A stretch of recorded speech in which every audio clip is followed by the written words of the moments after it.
Hi guys, Ali Duzette here. Let me share my screen. This is November 2022 Astrological Highlights. Woohoo! Here we go. And of course, find me on Facebook at Intuitive Healing with Ali Duzette. Astrology is just one of the very fun things that I'm up to. So come and hang out with me and let's be best friends. That's me. I am a medical intuitive and astrologer. I have 5 kids. I am happily married and so fun. And here we are. Okay, what's going on in November? First up, as you hopefully are aware of because of my eclipse series, we have the lunar eclipse on November the 8th. We have November the 16th, Venus is entering Sagittarius. November 17th, Mercury enters Sagittarius. On November 22nd, the sun enters Sagittarius. And then on November 23rd, the new moon happens in Sagittarius and Jupiter stations direct in Pisces. So we're going to go through and talk about all this stuff. So the biggest thing to me is the lunar eclipse that's happening on November the 8th. The sun will be in Scorpio, the moon will be in Taurus. And so on a global level, the sun represents government leadership and the moon represents the people. So lunar eclipses can indicate that the concerns of governments and leaders are going to eclipse the needs and desires of the people. So we'll just have to see what happens. I just think it's really interesting that that is going to be happening on election day during America's Pluto return, which if you aren't aware of America's Pluto return, like go click on my channel, go, of course, subscribe because I always talk about this cool stuff, but just check out all my Pluto return stuff in here. There's a bunch. On a personal level, the sun and the moon will be as far away from each other as they can possibly get. And the sun is like your internal way of thinking. I always think of it like your brain, and your moon is like your heart. And so to have them on a full moon, it's like your brain and your heart are as far apart as they can get. And it kind of severs the tie between what you think and how you feel, just to like a small extent, but like a big enough that you can actually let go of a lot of things. So November the 8th is going to be a great time to just like say goodbye to some old patterns. And so that's something to keep an eye on. The sun, of course, is still conjunct Uranus. So we're going to expect the unexpected on November the 8th, and then the aftermath of November the 8th. We'll just have to see what happens, but this is a great time to start letting things go. So now is the time to start thinking about what you want to let go of on Tuesday, November the 8th. Some people ask me about moon water, which is when you put water out under the full moon and then you use it. Like the idea is that it absorbs moon energy of the full moon, and then you can water your plants with it or drink it or whatever. I don't personally do this, mostly because I am lazy, but the one thing I do know is you don't want to do that during a lunar eclipse. That is like the established thing. No moon water on a lunar eclipse. It's just too chaotic of an energy. So there you go. Okay, right now the sun is in Scorpio. This is the sun. This little M is Scorpio, and he has a little tail because he's a scorpion. Okay. And so we're experiencing Scorpio energy for most of this month. And Scorpio is the energy of transformation, death and rebirth, dissolve and evolve. It's ruled by Pluto, which is currently in Capricorn, influencing the economy. And so whenever Pluto transits a sign, you tend to see a lot of upheaval in the area that is ruled by that sign. And sure enough, Pluto entered Capricorn over here in the fall of 2008.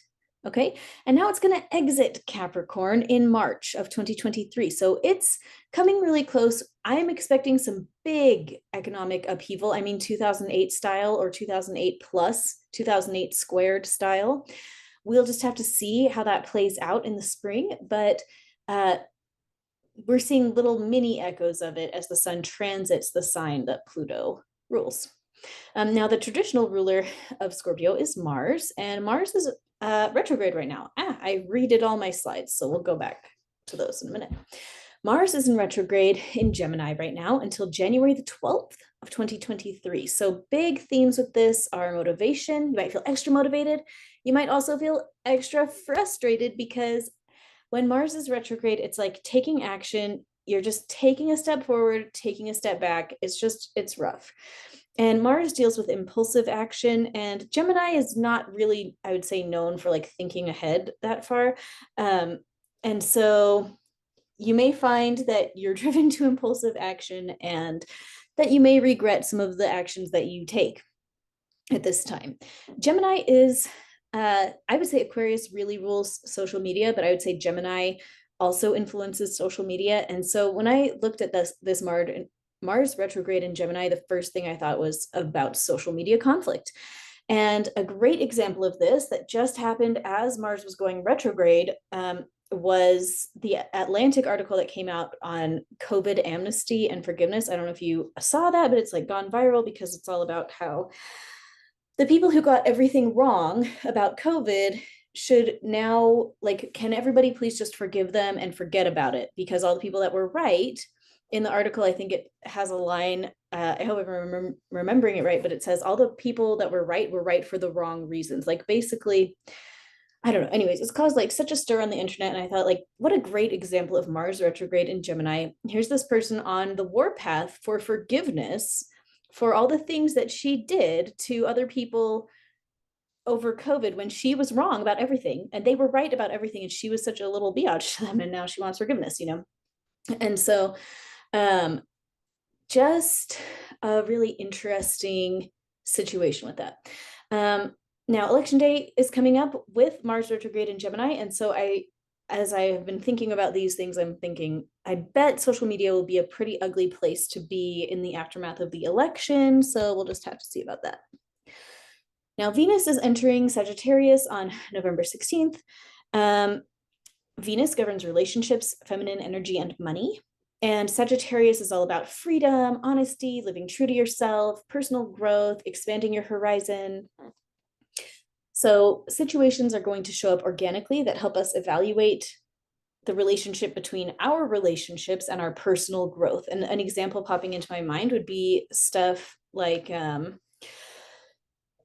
you know, if you want to go back to school, but maybe that wouldn't be the best thing for your family, like stuff surrounding that situation might show up in that time frame, you know, or if there's like something that you want to learn, but other people that you love don't want you to pursue that course of study, or you want to go on a backpacking trip, like which of your relationships are going to support you in that and which ones are not going to support you in that kind of thing. So that's something to keep your eye on. Situations are going to also show up that help us evaluate the relationship between money and freedom. How are we spending our money? How is the way that we are spending our money contributing to our freedom? How is it taking away from our freedom? I think we're going to see a lot of questions about what even is freedom, because Mercury is also entering Sagittarius just hours after Venus does. And Mercury governs thought and communication and short distance travel. And Sagittarius, in addition to dealing with freedom and authenticity, it really deals with philosophy and higher understandings of how the world works. I always think of Sagittarius as the college professor, or like Ms. Frizzle, you know, the magic school bus, because it's a really fun energy. It's just so fun, but it's also really it thinks in a complex way. I mean, it's like Ms. Frizzle, like all aboard the magic school bus. I don't know. I'm thinking that we're going to have some organic situations show up to help us make sense of the world around us in a more complex way.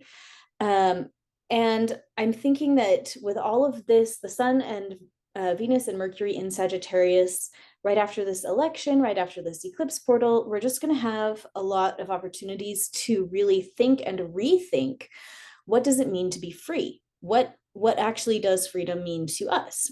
So organic situations are going to also show up to help us figure out our own thought processes. And have we been thinking about things in a way that is truly authentic to us? Which sounds kind of weird, because like, aren't all of your thoughts authentic to you? But I would suggest that, you know, our higher selves are operating on this different plane. And so like, no, like when we're unhappy, it's because we are thinking thoughts that are not in alignment with who we truly are, you know. So we have to learn how to identify with our own identity. Okay. And I've talked about that in other videos, but okay. Mars square Neptune is happening all month. So this can be a confusion energy about how to move forward. It's going to be all month. So if you have like big decisions that you feel really confused about, it can have a lot to do with that Mars square Neptune. You can look at your own natal chart and see what Mars is up to in there, see what Neptune is up to in there. This can also look like a stepping forward, stepping back, especially with Mars in retrograde and also with Chiron in Aries in retrograde. Chiron deals with your greatest soul wound, and Aries deals with moving forward and taking action. And with Mars in retrograde and Chiron and Aries in retrograde, there's just a lot of resistance, astrologically speaking, to us being able to take easy steps forward, if that makes sense. Okay.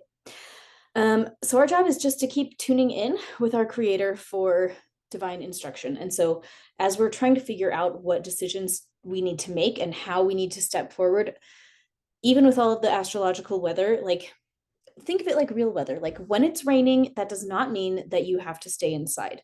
A lot of people will choose to stay inside, and maybe that will be the smartest choice for you, but you always have the option of putting on your rain boots and getting out your umbrella and your raincoat and going outside and playing in the rain. Always an option.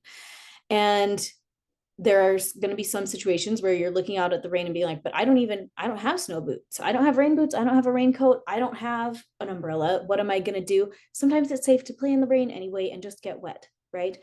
And sometimes we can say, well, Heavenly Father, will you just send me a rain boot? Like send me the rain boots, send me an umbrella. You know, that's basically what's going on here. When it comes to taking big action and making big decisions and stepping forward, there's a lot of confusion energy and a lot of forward and back kind of motion happening right now. But I just really believe that it's just like regular weather, and the weather doesn't have to hold us back, you know, and we can ask our divine source for assistance in creating solutions to the situations that we find ourselves in. If you look outside and you feel like it's raining and you have to make this decision and you have to go out in the rain, I really believe that God can send us whatever we need to, I don't know, to make our situation a lot better. Sagittarius season officially begins on November the 22nd. So we'll be shifting out of dark and transformative Scorpio to adventurous, exciting, and expansive Sagittarius. Sagittarius is the spirit of Christmas. It is the spirit of higher learning. And that's why but it's also so fun. Like I said, it's like Ms. Frizzle who takes higher learning and makes it fun. It's like the spirit of Christmas who takes like doctrinal information from Luke 2 and says, this is the doctrine, and I'm going to put up a Christmas tree, and we're going to sing Christmas carols, and we're going to go bring brownies to all of our neighbors and pass out presents and do the Santa Claus thing also, or whatever. You know, Sagittarius takes the doctrine and makes it fun. It takes the science and makes it fun. It's just so fun. So I think we'll see things feeling a little bit freer, a little bit lighter. Hopefully once we're out of Scorpio season, a lot of the stuff that we've been dealing with over the past couple weeks will start lightening up and shifting out. Just before Thanksgiving, Jupiter will station direct, and we have the new moon in Sagittarius on the same day.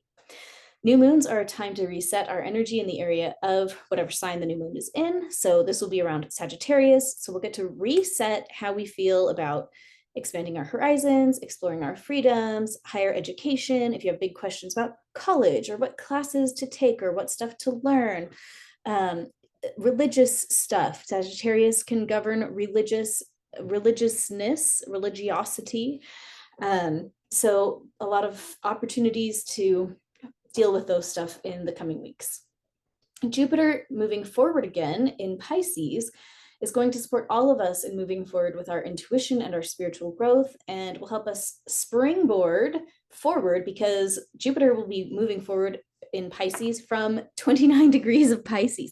So very shortly it will be entering Aries, and Aries is all about taking steps moving forward. And so I think by the end of this month, we should all be getting at least some extra little oomph of spiritual direction that's going to help us make the decisions we need to make and take some action forward. So big takeaways: eclipses indicate big transformation. Scorpio governs transformation, and this is happening on the Taurus and Scorpio axis. So we can expect some extra big transformation in probably a lot of arenas. Anywhere that needs transformation, there's support for that right now across the whole astrological wheel. With election day happening that same day in the US, I am expecting some big changes politically. And of course, whatever happens in the US affects the entire planet. And so we could be looking at some really big shifts planet-wise, just depending on what happens in basically the next week. With Mars and Gemini in retrograde, we can expect conflicts on social media and possibly real life conflicts with friends, neighbors, siblings, and family. I'm thinking like Thanksgiving, what is going to be said at your Thanksgiving table? My big suggestion would just be to be very careful, to stay authentic to yourself, and to be considerate of others.